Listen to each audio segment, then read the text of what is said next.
Tudo ok, Ale? Boa noite, Juju. Boa noite a todos que estão acompanhando aí a nossa live. Hoje, quero deixar bem claro que hoje é live de referente ao mês de setembro.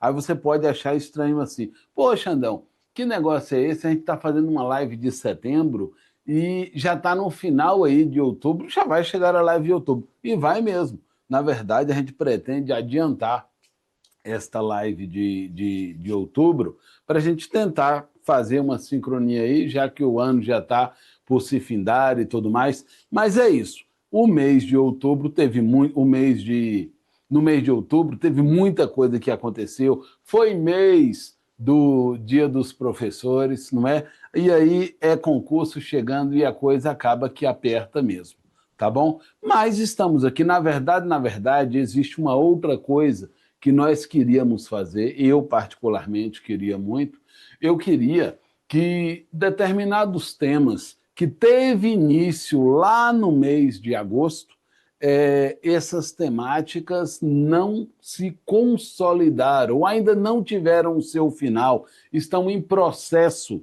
E aí é como se fosse aquele tipo de coisa, ó.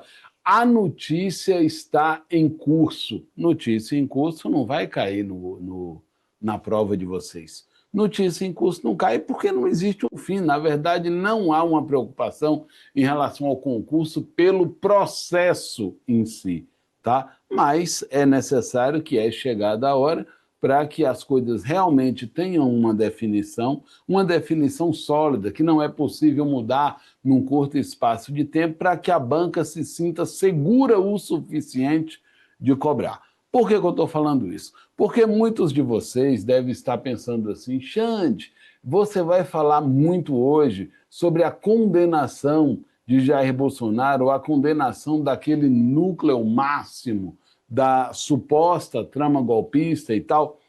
Gente, é exatamente aquilo que foi colocado. O que nós temos até agora? Um julgamento onde já se estabeleceu condenação de alguns réus. Existem outros que estão em processo, porque tem o núcleo 1, núcleo 2, núcleo 3, então são vários.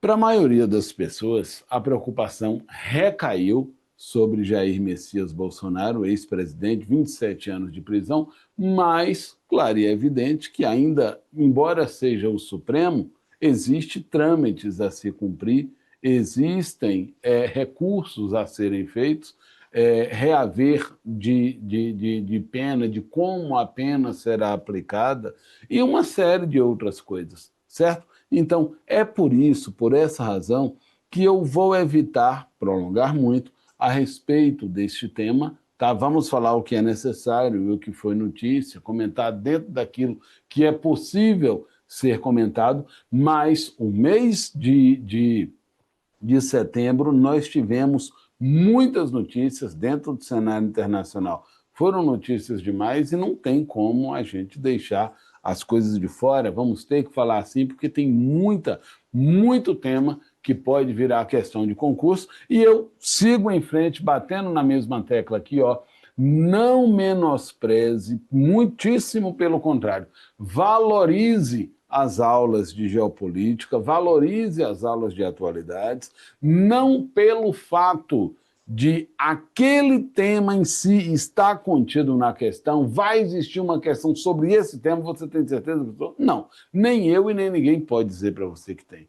Mas a disciplina de geopolítica, a disciplina de atualidades, ela tem como função e foco ser elemento norteador e alimentador de subsídio para as mais diversas outras áreas. Então, fiquem atentos, isso aí pode ser e deve ser o seu diferencial na hora da prova, porque muita gente confunde, você não pode confundir de maneira nenhuma, muita gente confunde informação com opinião. E não estamos aqui para emitir opinião, quando assim for feito, isso vamos tentar fazer somente quando for necessário.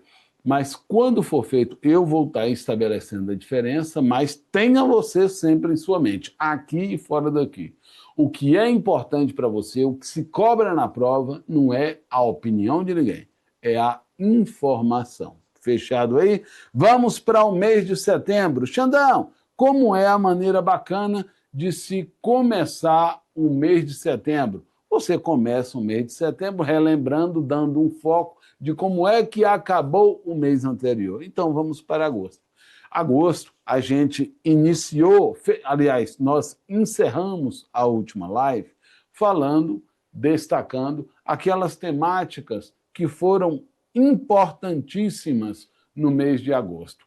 O conflito em Gaza estava em curso, Israel estava bombardeando quase que diariamente, quase não, diariamente.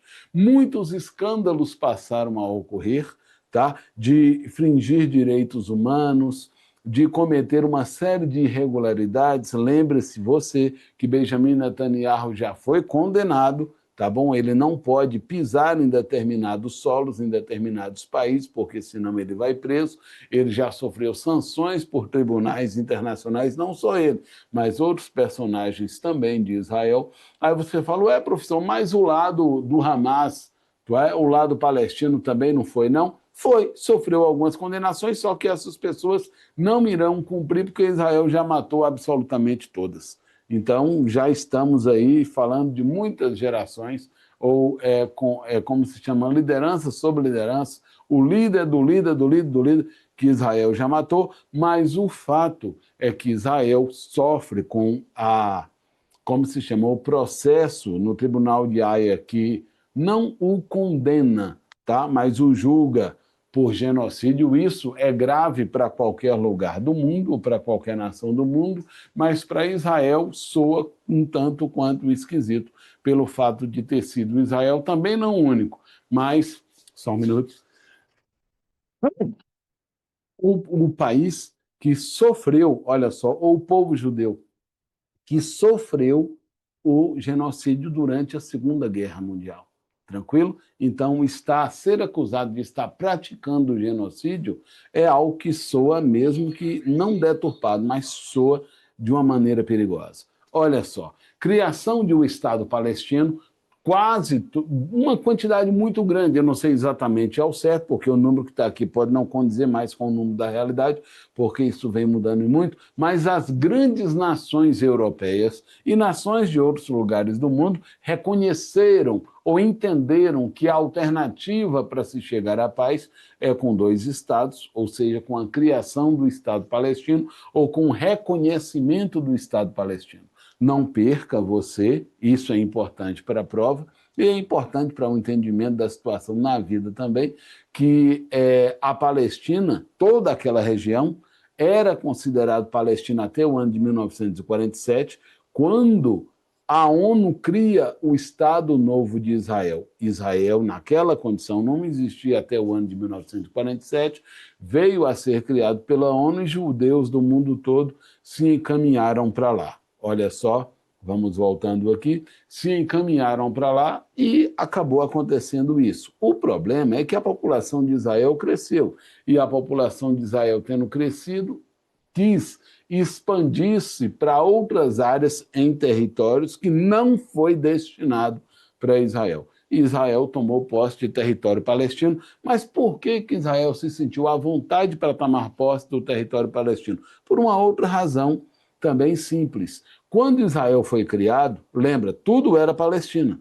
Quando Israel foi criado, o território israelense foi reconhecido pela ONU e por todos os países, consequentemente, que são signatários da ONU, como um país independente. Ele foi reconhecido como país, mas não se reconheceu a Palestina. A Palestina ficou em análise, em processo.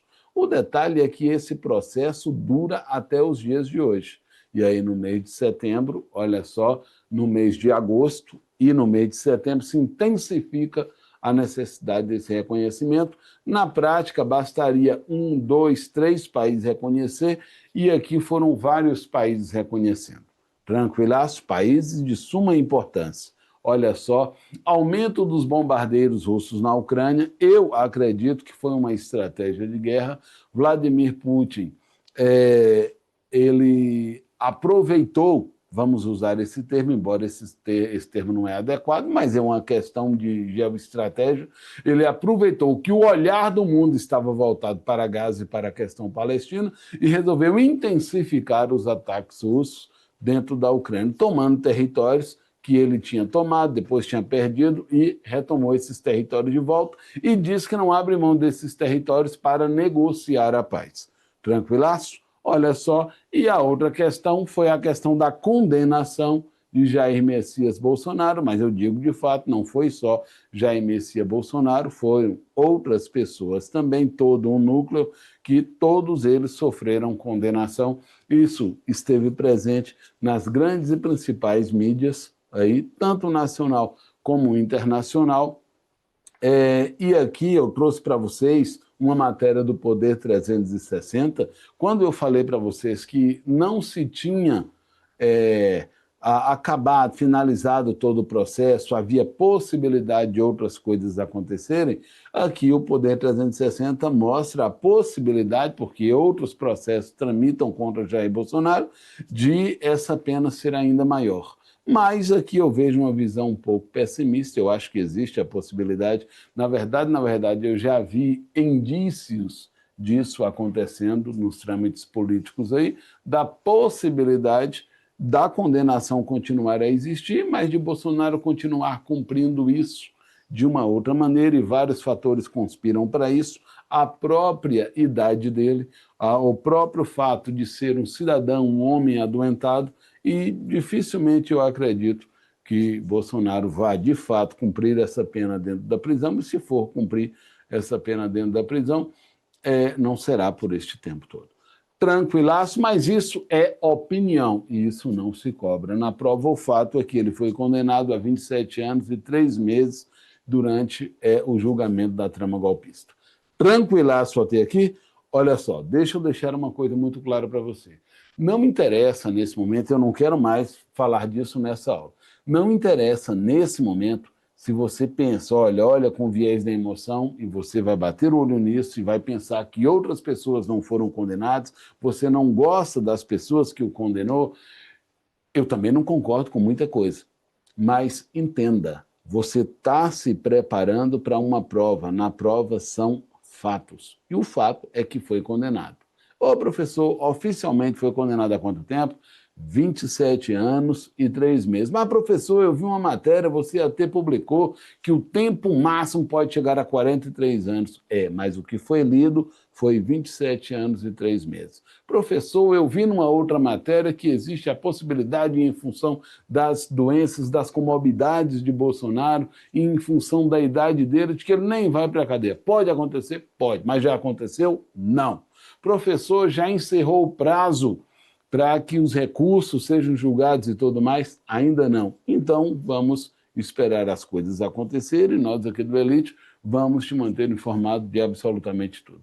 Tranquilaço até aqui? Vamos passando, entramos no mês de setembro, e o mês de setembro inicia de uma maneira muito interessante, porque já há uma assembleia, olha só, que reúne os governos de praticamente todos os países do mundo, e aqueles que não foram chamados para essa conferência queriam muito ser chamados, porque é o momento de, se você fazer-se ouvido, olha só, é a abertura da Assembleia das Nações Unidas. Ela foi feita em Nova York, e dá uma olhada.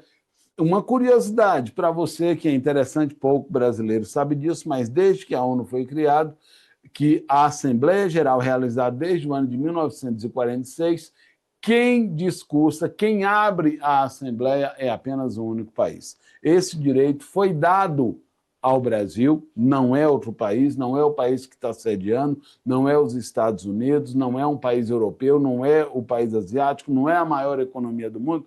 Quem abre esse discurso é sempre o presidente do Brasil. É ele quem discursa, e assim foi este ano, com Luiz Inácio Lula da Silva, discursando na ONU. E aí você pergunta, professor, e como é que foi o discurso? Porque é um momento cá entre nós, é um momento tumultuado, é um momento em que o Brasil está passando por um perrengue muito grande. O Brasil, vamos deixar de lado as convicções, mas o Brasil está sendo extremamente pressionado já há alguns meses por questões políticas, e as questões políticas, as questões geopolíticas no que diz respeito àquilo que o Brasil produz e às reservas do Brasil, e no que diz respeito mais ainda pela conjuntura política. O próprio julgamento de Bolsonaro foi colocado em xeque, e pressão por parte dos Estados Unidos, mais especificamente do presidente dos Estados Unidos, exercendo pressão para que ou ele fosse inocentado, ou fosse anistiado, ou o julgamento nem sequer existisse. E o Brasil resistiu a todas essas pressões, sofreu uma retaliação muito grande, inclusive econômica. Estamos vivendo uma taxação muito além do que o mercado determina que deveria ser, do que os analistas políticos e os economistas julgam que deveria ser, mas o Brasil não disse, não arregou em momento nenhum, e nem mesmo dentro dos Estados Unidos, discursando dentro da ONU.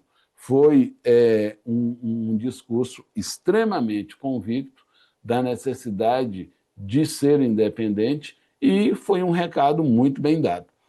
Ao contrário do que muita gente achou, que o discurso iria gerar um desentendimento, algo ruim, o segundo presidente a discursar foi o presidente dos Estados Unidos. Ele é o segundo porque é ele quem está sediando o evento, e, ao contrário do que muita gente, isso surpreendeu a muita gente, o discurso de Donald Trump, ele começou elogiando o presidente do Brasil, dizendo que conheceu o presidente do Brasil há alguns minutos atrás, onde esbarrou por alguns segundos, e ele sentiu uma química muito interessante entre eles, e isso iria, como se chama, isso deveria ajudar, porque as negociações iriam começar. E aí você começa a se perguntar, pô, que conversa é essa? Fica parecendo desculpa, e desculpa mesmo, sei que isso pode até me dar problema, mas parece uma coisa de boiola, conversa de uma química, mas preste atenção. Deve ter havido mesmo essa química, mas eu acredito, e aí vêm os especialistas querendo entender essa química. Existe uma química mesmo, e essa química traz um viés econômico, como tudo na vida de Donald Trump. Donald Trump não é um estrategista político. Donald Trump, embora pareça, ele não é um estrategista de guerra. Donald Trump é um negociante. Ele é um cara do mercado, e do mercado internacional. E Donald Trump, antes eu acho que 2 ou 3 dias antes da conferência internacional, Donald Trump, que se nega a conversar com qualquer autoridade brasileira, recebeu na Casa Branca esse sujeito aqui. Olha só, Joesley Batista. E esse cara, olha só, Joesley Batista, ele é o sócio majoritário, junto com o irmão, daquele grupo JBS, que aqui no Brasil é dono da Friboi, mas é dono de mais de 110 empresas que trabalham com alimentos, sobretudo com carne bovina, no planeta inteiro. Então, é um sujeito bilionário. E esse sujeito, que mora nos Estados Unidos, mas que tem muitas e muitas empresas em quase todos os 26 estados do Brasil, e inclusive no Distrito Federal, esse sujeito visitou Donald Trump, deixou muito claro que ele doou para a campanha de Donald Trump 5 bilhões de dólares, e esse sujeito é responsável, suas empresas, é responsável diretamente por entre 70 a 80 mil empregos nos Estados Unidos. Quando se fala diretamente, estamos falando, olha só, de pessoas que trabalham diretamente nas empresas dele. Mas todo um emprego vai gerar uma série de empregos indiretos. Imagina a corrente que esse cara tem. Ele deixou muito claro que, se as taxações continuarem, a carne que ele importa do Brasil vai ficar mais cara, e aquilo que se vende nos Estados Unidos vai ficar mais caro. O emprego nos Estados Unidos tende a diminuir, porque ele também vai diminuir, e vai falar daquelas coisas que Donald Trump entende muito mais do que muita gente no mundo. E aí Donald Trump sente que existe a necessidade de negociar no Brasil, mas precisa de uma oportunidade para isso. A oportunidade é essa química que acontece. E aí Donald Trump inicia o seu discurso, agora não mais falando do Brasil, mas falou de várias outras coisas. Donald Trump teve um discurso controverso dentro da ONU, enquanto o discurso de Luiz Inácio o mundo considerou interessante, porque ele falou em nome do Brasil. Donald Trump fez um discurso que falou em nome dele. Ele disse que a ONU, e ele falou, inclusive, dentro da ONU, contra a ONU. Todo o discurso dele foi contra a ONU, e de uma forma muito pequena. Ele disse que a ONU não existe mais uma função de existir, ela não cumpre mais o seu papel, ela é ineficiente, e ela é ineficiente a tal ponto que a escada que ele estava subindo, a escada rolante, parou na hora e só parou na vez dele, então ele entende que deve ser investigado, o FBI e a CIA devem atuar nisso, porque foi algo feito para prejudicá-lo, tá? E foi uma série de outras coisas, criticando a organização do evento e criticando a ONU de forma grande, de forma pequena, acusou a ONU de sabotagem, porque as coisas não ocorreram como deveriam ocorrer quando se tratava da pessoa, da figura de Donald Trump. Olha só, vamos por aqui, passando. Enquanto isso, enquanto estava ocorrendo a conferência da ONU, que eu vou voltar para falar dela, olha só, a Rússia na pessoa, olha só, de Sergei Lavrov. Sergei Lavrov é o primeiro-ministro, ministro de guerra, o porta-voz de Vladimir Putin, para que você compreenda essa notícia. No mês de agosto e no mês de setembro, por mais de uma vez, os grandes aeroportos da Europa pararam de funcionar. Simplesmente parou, mas não foi por apagões, não. Parou porque drones, que ninguém sabia de onde vinha, drones sem identificação, estavam sobrevoando esses aeroportos. E um drone sobrevoando um aeroporto é algo muito perigoso, principalmente porque você não sabe de onde esse drone vem. E os drones de hoje, nós não estamos falando desses drones pequenos que você fica controlando, a gente está falando de drones grandes, do tamanho de uma aeronave, que podem, inclusive, estar armados com armas que não temos noção do tipo que elas têm. E aí o aeroporto para. Quando o aeroporto para, as conexões com a União Europeia e com o mundo vai parar e causa problemas e prejuízo financeiro no planeta inteiro. Tá? Imediatamente, os Estados Unidos, e aí foi seguido por outros países da Europa, que determinou que aqueles drones que estavam sobrevoando eram drones russos. Mas a Rússia não assumiu. Inclusive, Sergei Lavrov vai, quando a conferência estava acontecendo, ele oferece as suas entrevistas e ele diz que é, como se chama, uma poeira, uma nuvem de fumaça que está sendo colocada, os Estados Unidos estão plantando uma semente para acusar a Rússia de uma coisa que a Rússia não está praticando, que a Rússia não está fazendo. Inclusive, isso é uma espécie de armadilha. Você acusa a Rússia de estar fazendo um ataque, neste caso, um ataque de drones, para justificar um possível ataque a Moscou ou a algum outro lugar, com um apoio como se chama, de países europeus ou do próprio Estados Unidos.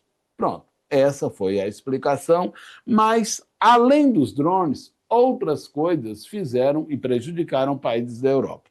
Isso aconteceu na Espanha, isso aconteceu em Portugal, esses países ficaram 24 horas parados, e aconteceu na França também, quando apagões deixou esses países às escuras. Portugal e Espanha ficaram por 24 horas, mas outros países tiveram apagões muito intensos. Até hoje, ninguém sabe qual foi a causa desse apagão. Tá?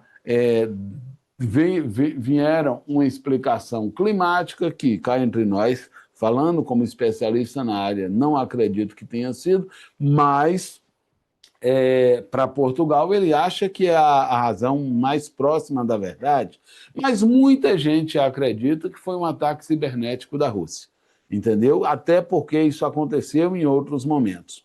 A Rússia negou veementemente que os drones tinham alguma ligação com os Estados Unidos ou com a Rússia, e olha que essas pessoas estiveram aqui para falar e dar as suas explicações acerca destes eventos.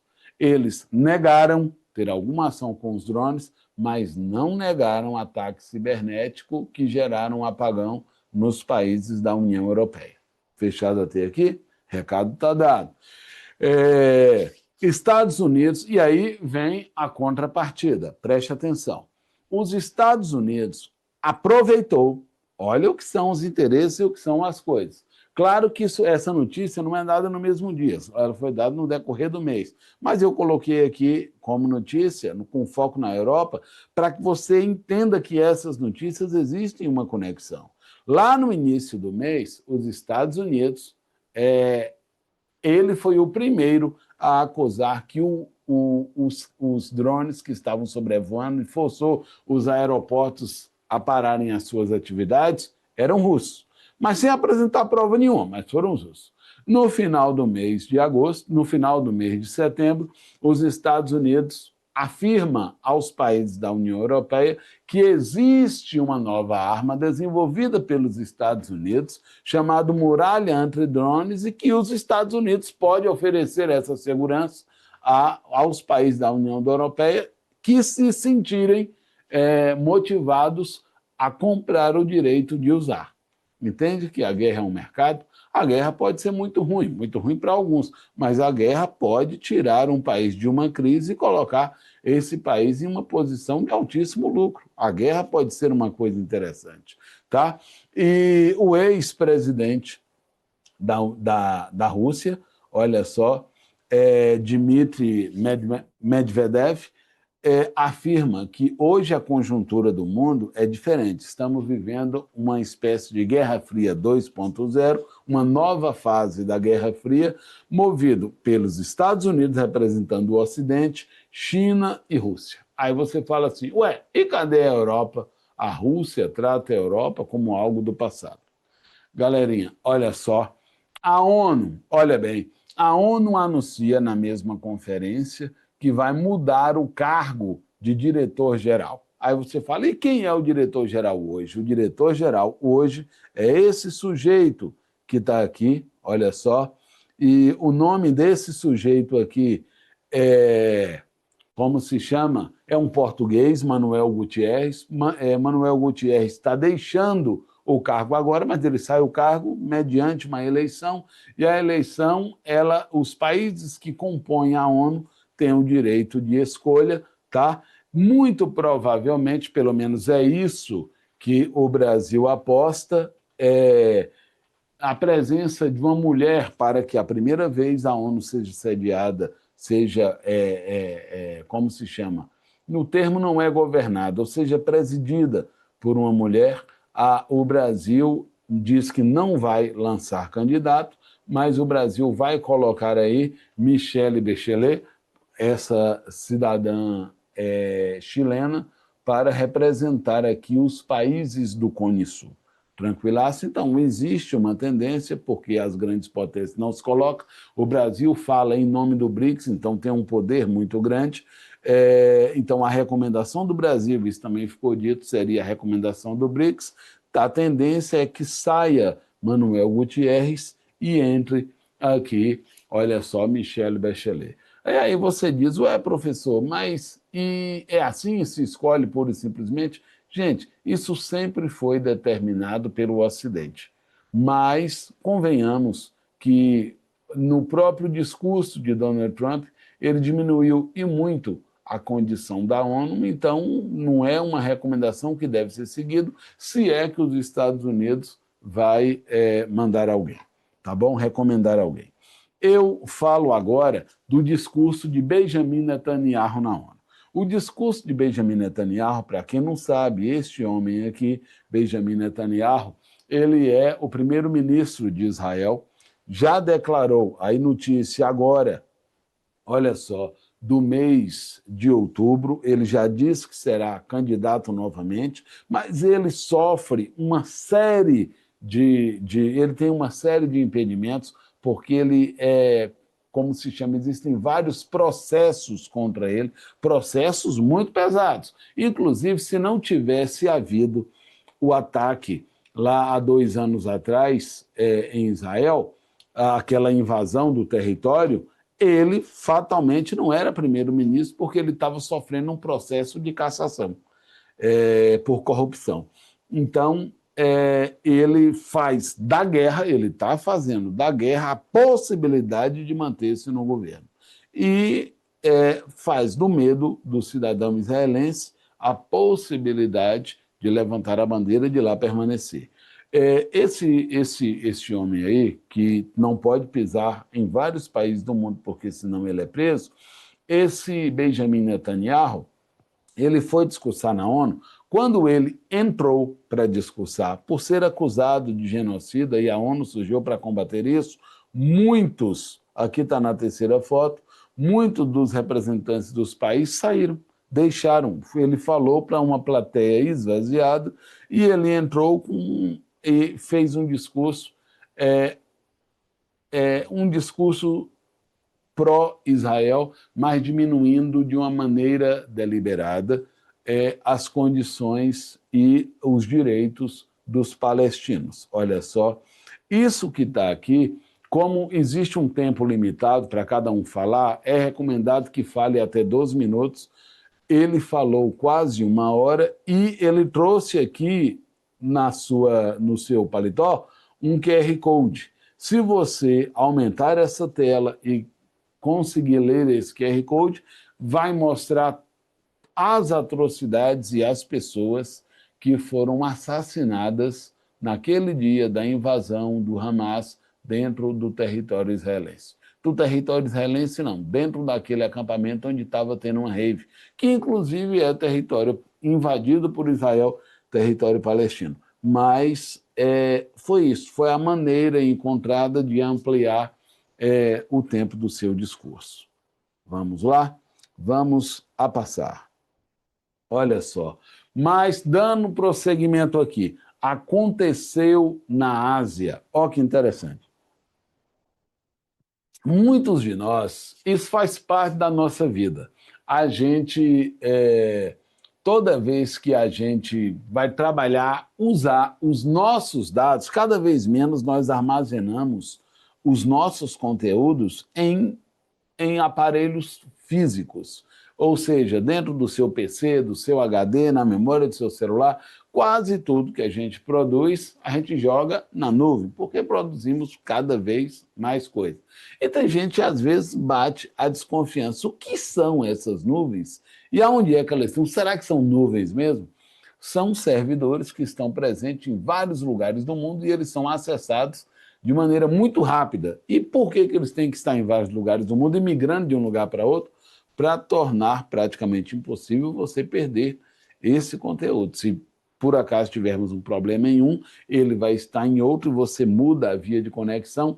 É como se tivesse vários grandes HDs espalhados em vários pontos da casa, você pode acessar a cada instante, mesmo que um dos computadores pife. Mas se todos pifarem, teremos problemas. E essa rede só funciona, a nuvem, que é uma rede, ela só funciona se as conexões estiverem estabelecidas. A gente fala muito em conexão por satélite, mas essa conexão por satélite, ela é limitada, ela consegue transmitir uma determinada quantidade de informação. Para grandes informações mesmo, e essas informações por servidores, elas são transmitidas de maneira física. São cabos submarinos que estão conectando aí os 5 continentes o tempo inteiro. Entre as empresas que são donas desses cabos, a Microsoft, que é uma empresa do Vale do Silício, uma empresa norte-americana, tem os seus cabos. E a Microsoft perdeu, assim como outras empresas perderam também, vários desses cabos. Tá? No Mar Vermelho mesmo ela perdeu.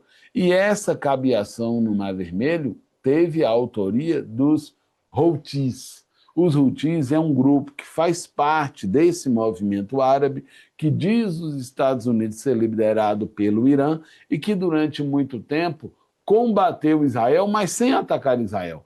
Combateu Israel atacando navios que têm como objetivo favorecer a Israel. Se o objetivo de Israel tomar parte da faixa de Gaza para tomar posse do gás que foi descoberto lá, porque o interesse é esse mesmo, olha só, então vamos prejudicar quem apoia Israel, porque gerando esse tipo de prejuízo, talvez passe a apoiar menos, fornecer menos armas, por exemplo, para que Israel continuar lutando, continuar atacando e matando tanta gente em Gaza e na Cisjordânia. Bom, cortou-se esta cabeação e a empresa passou por um grande problema e ela gerou prejuízo em outros lugares do mundo para várias empresas pelo mundo.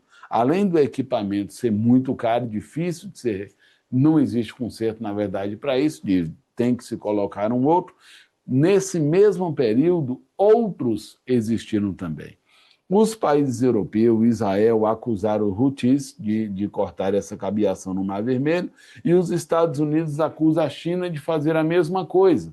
Só que a China diz que, se aconteceu, foi de maneira involuntária, porque determinados navios da China pode sim ter trafegado com a âncora lá embaixo e essa âncora puxou esses cabos de tal maneira, por tantos quilômetros, que eles se romperam. E o comandante dessas embarcações nem sequer percebeu que isso tivesse acontecido. Pode ter acontecido isso? Pode. Alguém pode ser punido por isso? Não, porque são águas internacionais, compreende? Mas também é esquisito que o barco consiga trafegar durante quase 160 quilômetros puxando uma âncora, tá? Ele deveria, pelo menos, ter percebido que essa âncora estava presa lá no solo. Mas vamos lá, vamos passando. Numa guerra, gente, a primeira coisa que morre é a verdade. Isso não tem jeito. É assim e acabou. Tá? São as guerras de narrativas. E é para que entendamos também que em uma guerra dos dias de hoje, não necessariamente você precisa lançar bombas. Existem outras formas de você prejudicar o inimigo. Por isso que as guerras de hoje são chamadas de guerras híbridas, porque existe mais de uma via de se exercer um combate. Aconteceu no Oriente Médio. Netanyahu, aquele que eu falei, olha só, critica o apoio dos países ocidentais à formação de um Estado palestino. Além de ter discursado na ONU, ele continua difundindo essa informação de que dar o direito de existir um país palestino é a mesma coisa que manter um inimigo de Israel. Só que essas pessoas também se esquecem de olhar o outro lado, que a existência de Israel torna impossível a sobrevivência do povo palestino também. Entendeu? Então, o que a ONU e outros países defendem, inclusive o Brasil, é a existência de dois estados. E já que a ONU criou esses estados, que crie também uma maneira de tornar harmônica a convivência entre eles ou tornar impossível como se chama, o conflito entre eles. No fundo, gente, eu não sei se vocês sabem, mas a faixa de Gaza foi a área criada para isso. Muita gente, a gente pensa na faixa de Gaza como aquele lugar onde o pau quebra. É justamente o oposto. Gaza é o lugar, a faixa de Gaza é o lugar onde palestino e judeu podem viver juntos. Ou professor, e onde é que não pode? Em Israel, o palestino não vai lá, mas na Palestina o judeu também não deveria ir. Entre essas duas existe um limite de terra que não pertence nem aos palestinos e nem a Israel, que deve ser essa zona neutra, onde todos podem comercializar, viver e exercer as relações, mas de uma maneira harmônica e não da forma como está sendo exercida. A faixa de Gaza, que existia há 3 anos atrás, hoje não existe mais. Mais de 80% do território foi bombardeado e todas as habitações foram destruídas. O povo continua indo de um lugar para outro, Israel proíbe que eles saiam, tá? E bombardeia o lugar onde eles estão. É por isso que está sendo chamado de genocídio, com a razão de ser. Mas, professor, nesse lugar não tem como produzir nada. Não tem comida, não tem remédio. Tinha antes, mas agora não tem. Então, quem está lá vai morrer. Tem que dar a comida para esse povo. Israel proíbe que leve a comida e que leve os remédios.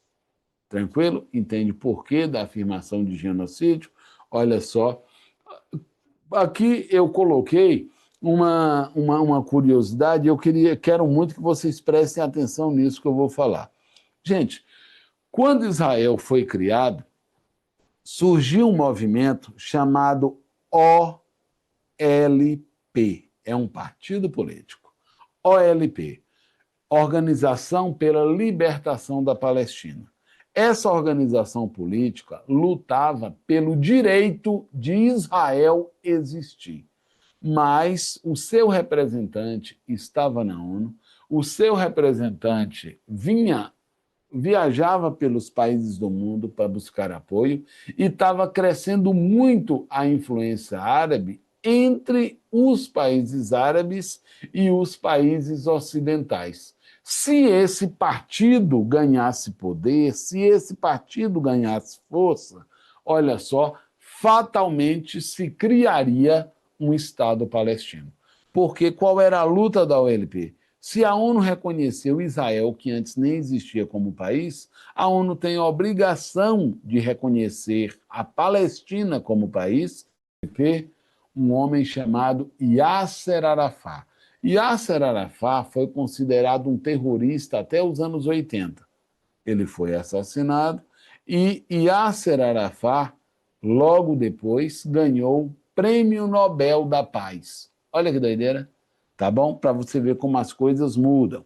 Mas, olha só, qual foi a maneira que a OLP utilizou? E eu já estou, novamente. Olha só, mas caiu agora? Pode continuar daqui? Beleza, olha só. Então, a OLP estava ganhando muita força e a Yasser Arafat estava ganhando um respaldo internacional. Qual foi a maneira que Israel encontrou para combater a OLP? Israel resolveu apoiar um opositor da OLP. Pasmem com o que eu vou falar. Lá nos anos 80, quem era o partido que era oposição à OLP? Um partido destrói a OLP. Destruiu, matou a sua liderança. Só que, olha bem, colocou no poder um governo muito mais forte e muito mais radical contra Israel do que a OLP. Enquanto a OLP lutava por um viés político, o Hamas luta pelo viés político, mas luta também pelo viés armado. Tranquilo? Mas quem iniciou tudo isso? Israel. Mas vamos para aqui. Olha só. Aconteceu nos Estados Unidos. Olha que doido. Donald Trump envia tropas das chamadas forças de segurança para combater, dentro dos Estados Unidos, os chamados terroristas domésticos. Aí você pensa e fala, ué, e existe terrorista dentro dos Estados Unidos? Claro que existe, todo lugar tem. Mas para os Estados Unidos, na concepção do governo de Donald Trump, terrorismo é diferente. Terrorismo é todo mundo, mesmo sendo cidadão norte-americano, que de alguma maneira é contra o seu governo. Então, todo mundo que resolve fazer um protesto na rua não é um cidadão que está protestando. Aquela ideia de liberdade de expressão, esquece.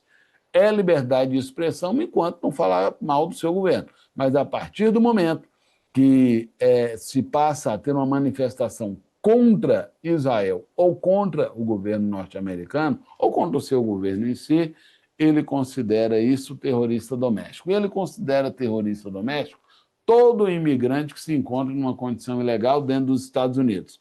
É imigrante, professor? Não, é terrorista doméstico, é um terrorista que está morando dentro dos Estados Unidos. Mas isso não é amparado pela Constituição dos Estados Unidos, professor. Ele não pode fazer isso, não. É por isso que ele não está mandando a polícia, ele não está mandando o FBI, ele está mandando as forças especiais. E essas ditas forças especiais só recebem o comando do governo federal. Tranquilaço até aqui? Olha só, isso tem gerado uma discussão muito grande e uma insatisfação dentro dos Estados Unidos, com o grupo que o apoia e com o grupo que não apoia. Para você ter uma ideia de como essa questão identitária está fazendo parte do governo norte-americano hoje, Donald Trump tomou uma outra medida de taxar em 100% todas as produções de Hollywood que não aborde uma temática nacional. Tudo aquilo que for feito fora dos Estados Unidos, mesmo que seja pela empresa Hollywood, paga 100% a mais do que o filme que for feito dentro dos Estados Unidos ou abordando uma causa norte-americana, desde que a causa se enquadre nos padrões do governo de Donald Trump. Esse Donald Trump está controlando agora até o ensino das universidades. Olha só. Uma outra coisa que chama muito a atenção, não faz sentido absolutamente nenhum, mas é aquele tipo de coisa. Você apaga o fogo para uma discussão que está havendo. Olha só, Donald Trump concedeu uma entrevista, e é o presidente do país mais importante do mundo, e esse cara vai falar, e ele diz que tem uma coisa muito séria para falar. E ele vai falar e ele diz o seguinte, que nos últimos anos, e ele cita o período, nos últimos 20 anos, a quantidade de autistas nos Estados Unidos e no mundo aumentou demais. E ele acha, mas não apresenta nenhuma prova, nenhum estudo, nem absolutamente nada, que o responsável por isso é um medicamento conhecido como Tilenol. Olha só. E as mulheres grávidas que tomaram Tilenol fatalmente causou o autismo. O detalhe, ele não fala a substância. A substância se chama paracetamol. Mas por que ele diz Tilenol? Porque o Tilenol é um medicamento europeu. É uma marca europeia. E não é o paracetamol na concepção de Donald Trump. Não é o paracetamol, a substância. É a marca Tilenol que provocou o aumento dos casos de autismo nas crianças norte-americanas. E, para acabar de lascar, olha só, Donald Trump faz a proposta de um novo governo em Gaza, olha só, e se tudo isso der certo, ele cogita para si mesmo o Prêmio Nobel da Paz. É uma autopromoção. Muito doido. Olha só, dentro desse processo, a Argentina está passando por uma crise gigantesca, mas uma crise muito grande. Ela já vinha passando antes de Javier Milei entrar no poder, mas Javier Milei foi eleito também em função dessa crise, prometendo consertar aí a Argentina, ou colocar a Argentina no eixo, para isso, tanto para se eleger como para manter-se no poder. Ele contou com a ajuda dos Estados Unidos, mas a bandeira de Javier Milei é combater a corrupção, porque ele acusa que a Argentina entrou na situação que se encontra hoje em função da corrupção. Mas, no mês de setembro, explodiu, agosto e setembro, um escândalo gigantesco envolvendo o próprio Javier Milei, a irmã de Javier Milei, na compra dos medicamentos que o governo de Javier Milei compra. A Argentina não tem fábrica de medicamentos, importa medicamentos do Brasil e de vários outros lugares do mundo, e era dito que ele cobrava, o governo, entre 3% e 7% de suborno por todos os medicamentos que era negociado pelo governo argentino. Existe uma fatia maior para o medicamento infantil. É uma coisa absurda. E isso fatalmente implicou.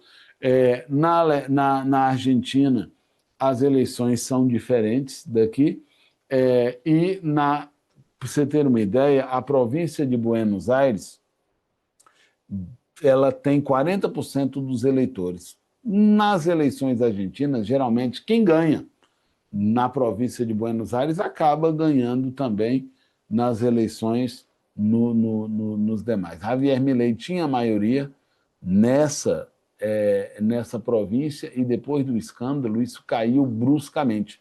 Ele teve, se não me engano, 21%, a oposição teve um número muito maior. Donald Trump resolveu socorrer Javier Milei e injetou um estímulo financeiro, ele não disse que deu dinheiro, mas concedeu um estímulo financeiro para que a Argentina pudesse sair da crise, renovou o seu apoio ao governo de Javier Milei, disse inclusive que Milei é muito parecido com ele, e é aquela publicidade que a maior potência econômica do mundo pode fazer, e faz muito bem, e influencia, mas cobrou a possibilidade, e isso já é um fato, de militares dos Estados Unidos atuarem livremente, com direito, dentro da Argentina. E isso foi cedido. E pouco estão se falando a respeito disso. É uma maneira de você legalizar a presença oficial dos Estados Unidos dentro do Mercosul. O objetivo é enfraquecer com certeza, o BRICS atingindo o Brasil. Notícias pelo mundo. É só a Argentina que está passando por dificuldade? Não. O governo Macron, na França, está passando por uma dificuldade muito grande. A Europa atravessa uma crise gigantesca, mas quando eu digo gigantesca, é uma crise colossal. E os dois países mais fortes da Europa hoje é a França e a Alemanha, e os dois estão passando por uma crise muito, muito grande. Escolheram estar do lado da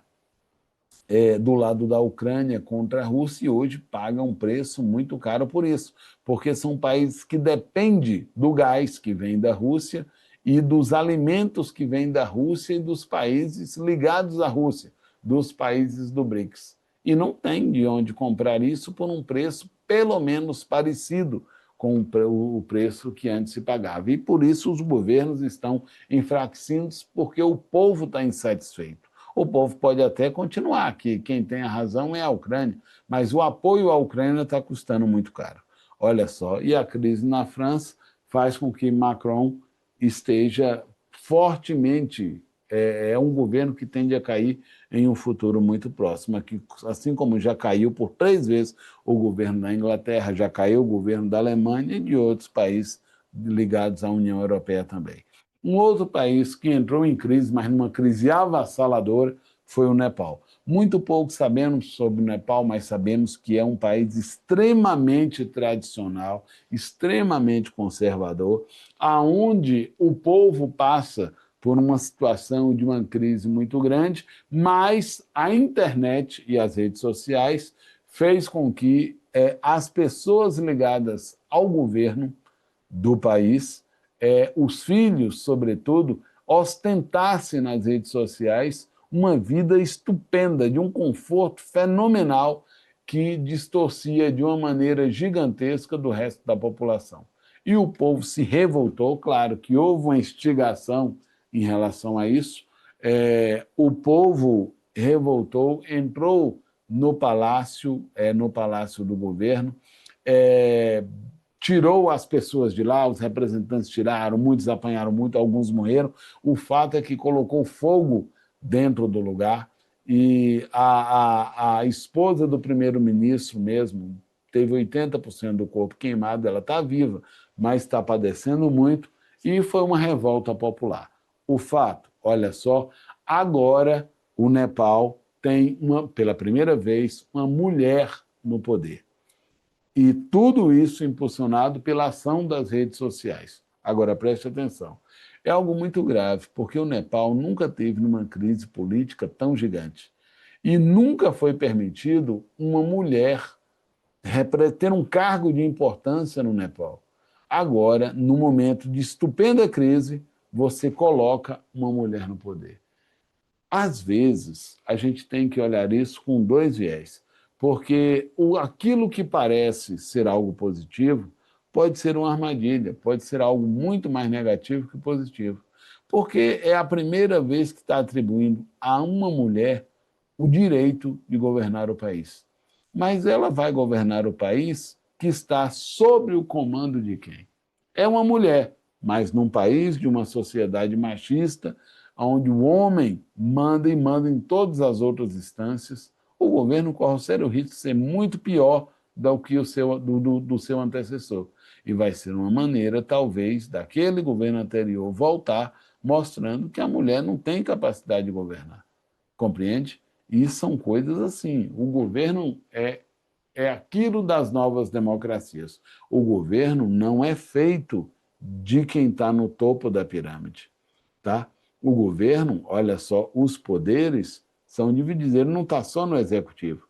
Ele está, talvez, quem mande mais e que tenha a capacidade de fazer, de fato, acontecer, seja o legislativo. Mas o povo precisa enxergar isso. Tá bom?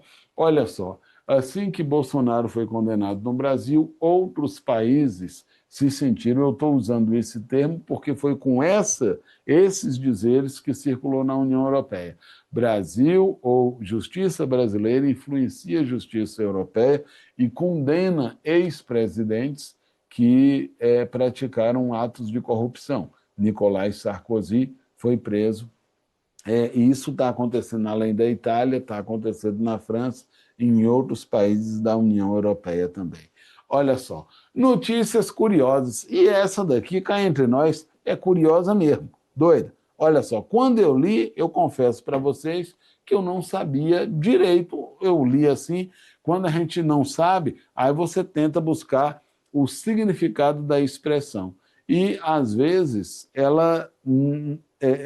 o dizer é diferente da realidade. Vou lhe explicar rapidinho, deixa eu só botar uma água aqui na minha taça, porque eu estou falando demais. Hoje eu estou falador, mas presta atenção.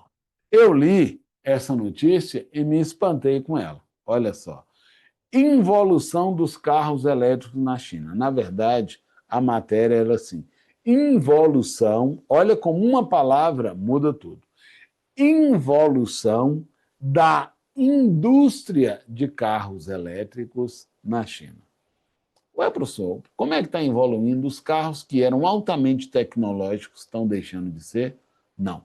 É que a China, por ser o maior produtor de terras raras do mundo, e no carro dos carros elétricos isso determina, isso é um fator determinante, porque o principal componente de um carro elétrico é a bateria. E a bateria, o principal elemento são as terras raras. Quem tem a melhor terra rara, o melhor processo a maior indústria de processamento de terras raras, tem como fazer as baterias mais potentes por um preço menor. E hoje quem detém isso é a China. E é por isso que a China é o centro do mundo. Ninguém supera a China na indústria de carros elétricos. O detalhe é que as indústrias da China são tantas produzindo carro elétrico, e a quantidade de carros são tão grande que a competitividade entre elas na China tornou impossível a produção. É como se fosse assim, já se produziu tanto, a concorrência entre elas é tanta, então você tem muito carro e você tem muita empresa produzindo carro, que não é mais viável produzir carro elétrico na China. A China tem que produzir em outros lugares do mundo. Daí a necessidade da China expandir as suas indústrias para outros lugares do mundo. Além da conjuntura geopolítica, existe também essa necessidade. Ninguém está falando que o carro elétrico involuiu, que ele deixou de ser tecnológico. Pelo contrário, está se tornando cada dia mais. E a concorrência faz com que isso aumente a cada dia, cada dia, cada dia mais. Mas, olha só, na China já atingiu o ponto máximo.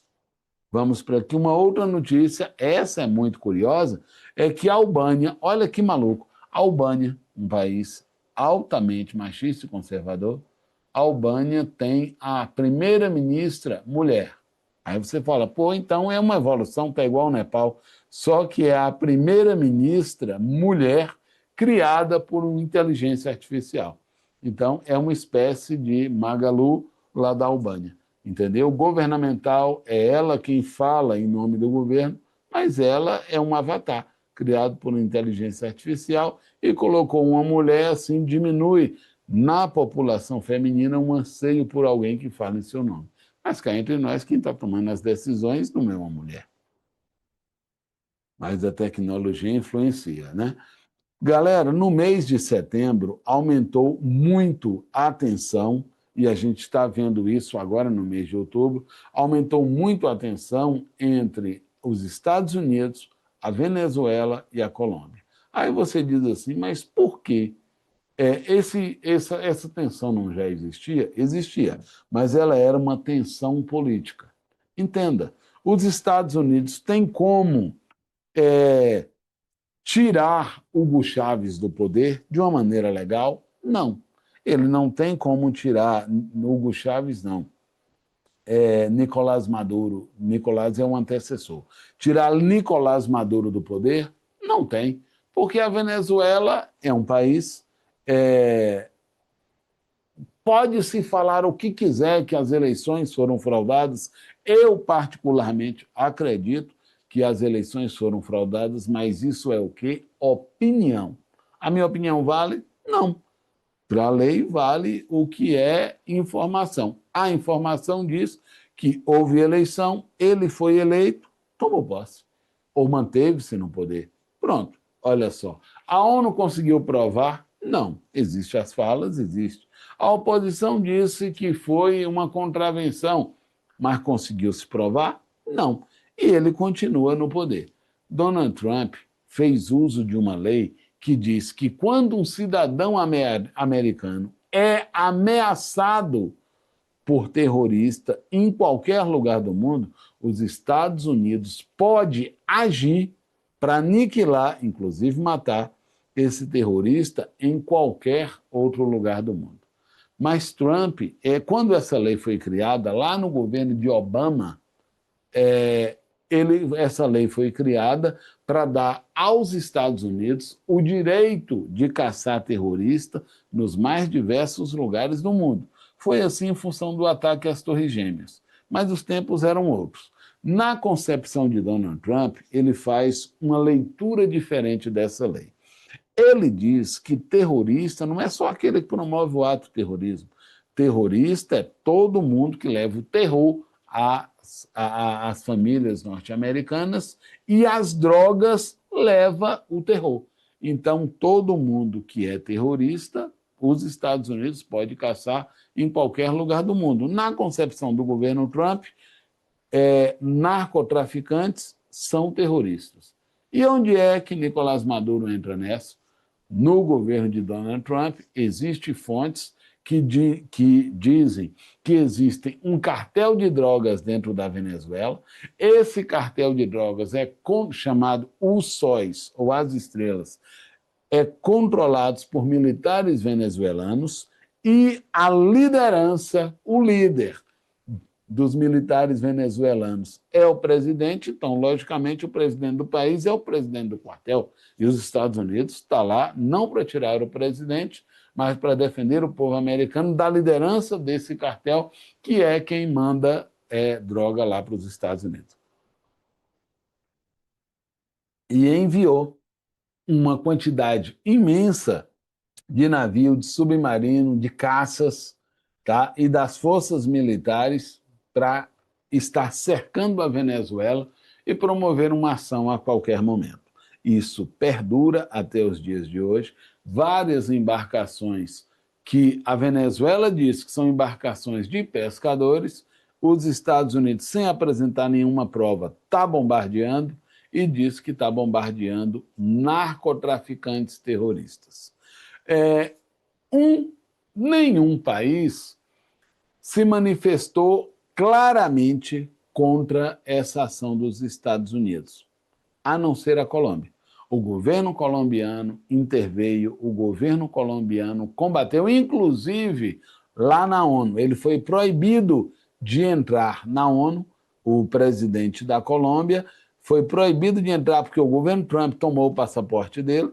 Ele não conseguiu entrar e ele na rua fez os seus protestos, como era um presidente, todo mundo o escutou, e ele protestou muito grandemente contra Donald Trump e contra Israel. Pronto, foi a fala que ele queria, talvez ele ganhou mais ibope, inclusive, do que se ele tivesse discursado na ONU. E agora, mas aí já é um bate-papo para o mês que vem, Donald Trump falou que a Colômbia também tem que ficar esperta e ele está expandindo esses mesmos armamentos, cercando também a Colômbia, porque existem indícios que o governo colombiano também manda drogas para os Estados Unidos. E por aí vai. Galera, olha só, uma outra notícia impactante que aconteceu, olha só, no mês de setembro, é a morte do ativista Charlie Clark. Olha bem, eu sugiro a vocês que, quem não conhece, pesquisasse um pouco sobre esse ativista. Nós temos ativistas no mundo todo defendendo as causas mais diferentes.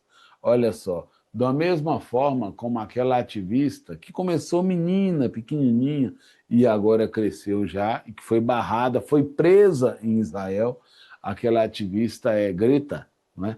Ela fala a favor, defendendo o meio ambiente. Existem outros ativistas que defendem outras coisas. Charlie, ele eu não quero falar porque existem, você pode tê-lo com um olhar diferente. Mas Charlie Clark, ele defendia, e muito,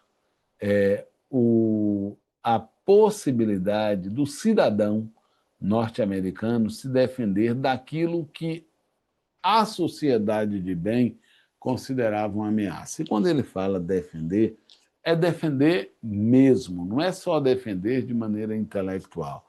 Ele tinha uma oratória que falava a multidões e defender de forma armada mesmo, ter armas e defender, lutar. Vou usar um jargão que ele falava também, lutar pelo sonho americano, mesmo que lutar pelo sonho americano seja promover a morte. E aí é que entra aquilo que pode ser um empecilho para que o sonho americano se realize. O imigrante é um empecilho. E eu não vou entrar em outras coisas, mas você já entendeu mais ou menos o que eu disse. Foi algo meio contraditório, porque esse cara estava palestrando numa universidade, numa área aberta, com muita gente assistindo, e ele foi um pouco vítima daquilo que ele pregava, entendeu? E quem o matou não foi um imigrante, não.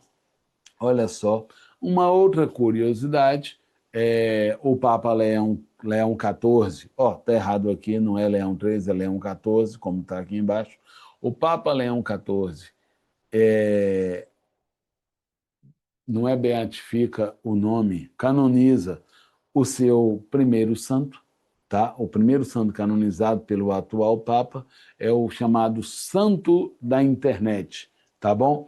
É aquele menino que, inclusive, o primeiro milagre determinado a ele foi aqui no Brasil, mas é aquele menino italiano que fazia suas pregações e orientações lá quando as redes sociais estavam começando, rede social não, né? MSN e tal, e esse cara teve uma popularidade muito grande, muitos milagres foram atribuídos a ele depois. Ficou conhecido como o santo da internet, mas foi algo curioso e eu resolvi colocar aqui. Olha só, lembra daquilo que eu falei há alguns minutos atrás? Guerra Fria 2.0. E isso ficou muito claro no mês de agosto e ganhou respaldo no mês de setembro. Aí você fala, como assim, professor? O desfile em Pequim. Eu falei sobre esse desfile em Pequim lá na nossa retrospectiva do mês de agosto, aonde foi criado uma espécie de eixo, colocando em destaque nesse desfile China, Rússia e Coreia do Norte e Índia. Vários presidentes foram convocados, mas esses foram os que sentaram juntos, que foi de tapete vermelho e a coisa toda, e a China mostrou todo o seu arsenal. Isso foi no mês de agosto. Por que você está falando disso agora, professor? Porque foi durante o mês de setembro que os especialistas dos Estados Unidos analisaram o potencial das armas que a China mostrou que ela tinha. E acredite, é muito mais do que se achava que ela tivesse. Olha só. Voltando aqui para o Brasil, agora no âmbito político, o que aconteceu de interessante? Olha só, houve lá, no início, nós iniciamos a nossa fala sobre a condenação de Jair Bolsonaro, a resposta que os nossos legisladores deram para a condenação de Bolsonaro foi uma maneira de se blindar para que o governo, olha só, para que o STF não tivesse mais a capacidade de aplicar punições contra eles e colocaram a PEC da blindagem, aonde dava uma espécie de imunidade total e impossibilitava o STF de investigar, ou a Polícia Federal de investigar e o STF de julgar qualquer parlamentar. Isso era de uma vergonha terrível, atribuir a eles o direito de fazer qualquer coisa e a certeza de que nada aconteceria. Tá bom? Isso aconteceu no mês de dezembro, vem o 7 de setembro, as pessoas foram para a rua, protestaram e protestaram muito, e deu como se chama? Tirou e muito a moral do legislativo brasileiro e até aqueles que votaram a favor, votaram contra depois, entendeu? Tirando de vez a PEC da blindagem e acabou enfraquecendo ainda mais um outro projeto, que era a PEC da anistia. Como não houve mais a possibilidade da PEC da anistia ser votado, se ressuscitou políticos que já estavam em baixa por muito tempo. Aqui entra o mineiro Aécio Neves, Michel Temer, Paulinho da Força Sindical. Você percebeu nos nomes? Alguém ligado ao poder da mineração, representante de Minas Gerais, Michel Temer, um representante mediador da direita brasileira, e Paulinho da Força, na possibilidade de buscar trabalhadores, movimentos, sindicatos, são aqui com uma alternativa, não só à PEC da blindagem, mas também, olha só, a PEC da anistia. É o chamado PL da dosimetria. No PL da dosimetria, não se quer mais anistiar as pessoas, mas compreender que existe um projeto de lei que pode dosar essas condenações. E aí, entenda o que vem por trás disso. Se eu doso, eu crio regras para que, mesmo que a pessoa tenha sido condenada, vamos imaginar aqui, a 27 anos de prisão, por ter uma determinada idade, por ter alguma comorbidade, pelo fato da prisão representar risco para a sua vida, e como o Estado é o responsável pela sobrevivência de quem está na cadeia, ele pode cumprir essa pena numa prisão domiciliar. E aí as coisas vão. Compreende? Não come esse migué não, mas acredito que a coisa ande por aí. Olha só, meio ambiente, notícias do meio ambiente, o Laninha das caras, olha bem, lá no mês de setembro, a ciência aqui no Brasil, com o nome de INPE, Instituto Nacional de Pesquisas Espaciais, diz que o Laninha que estava previsto para chegar lá a partir do dia 19 de dezembro, dava sinais de que ele chegaria no final do mês de outubro, em meados de outubro, e ele de fato chegou. Nesse momento, o Laninha, que ele pode gerar muito mais chuva e resfriamento, ele já está acontecendo. Iniciou durante essa semana. A Bahia está passando por um momento difícil, nunca choveu tanto no estado baiano em tão poucos dias como está acontecendo agora. Salvador já choveu o equivalente a 2 meses no intervalo de 72 horas. Olha só, uma outra medida do ponto de vista ambiental, o IBAMA, que até por vez estava negando a possibilidade, o direito da Petrobras retirar petróleo da chamada Amazônia Azul no seu quadrado norte, agora acaba de ser autorizado. E uma notícia triste, morre o criador das chamadas cidades esponjas. Foi o cara empreendedor, um cara para frente, um cientista do mundo, que pensava de uma maneira diferente. Até então, a maneira que se encontrava para conter as águas que inundavam e destruíam as cidades era aprisionando as águas. Vem esse cara e traz uma ideia inovadora de que a água nunca pode ser aprisionada, porque é o aprisionamento da água que gera as inundações. E ele cria um conceito chamado de cidade esponja.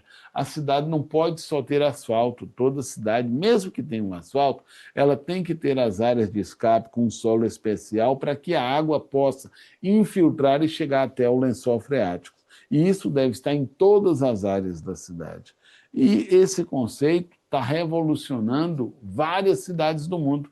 Ele fez isso em muitas cidades chinesas, isso se espalhou para cidades da Europa, e ele disse que o sonho dele era fazer isso no Brasil. Estava no Brasil a convite do governo do estado do Mato Grosso e um acidente aéreo ceifou a vida desse cidadão.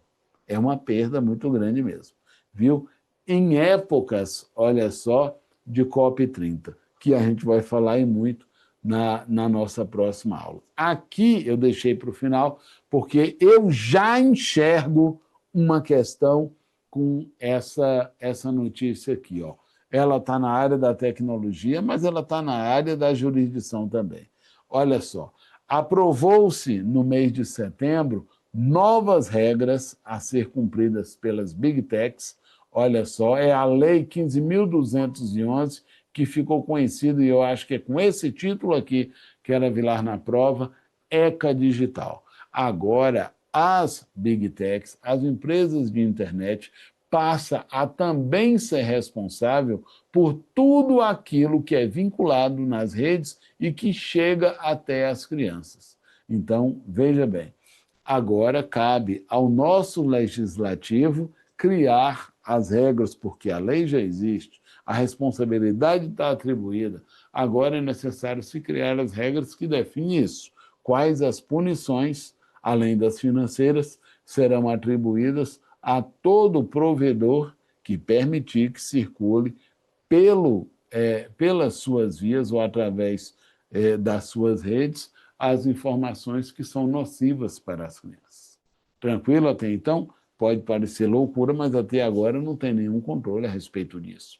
E se for pego, não é de responsabilidade da plataforma. Agora passou a ser. Tranquilaço até aqui, pessoal? Olha só, hoje eu tentei ser o mais dinâmico possível e eu vou finalizar com uma notícia que eu considerei a mais triste e perigosa de todas, mas não vou me aprofundar nela, porque eu tenho plena convicção e certeza que na aula que vem a gente vai falar muito ainda disso, porque o desenrolar aconteceu no mês de outubro. Então é muito mais interessante deixar para o mês de outubro, que é a contaminação de bebidas por metanol. Tranquilaço até aí, mas fiquemos nós todos atentos a isso. Sei muito e posso ajudar muito nesse tema, mas isso foi identificado no mês de setembro, mas as consequências, de fato, só vieram no mês de outubro. Então, na retrospectiva do mês de outubro, eu vou iniciar falando da contaminação por metanol. Fechado até aqui, pessoal? Valeu? Um forte abraço. Até o nosso próximo. Não vai ser no fim do mês, não, viu, gente? Vai ser antes. Um abraço. Tudo de melhor.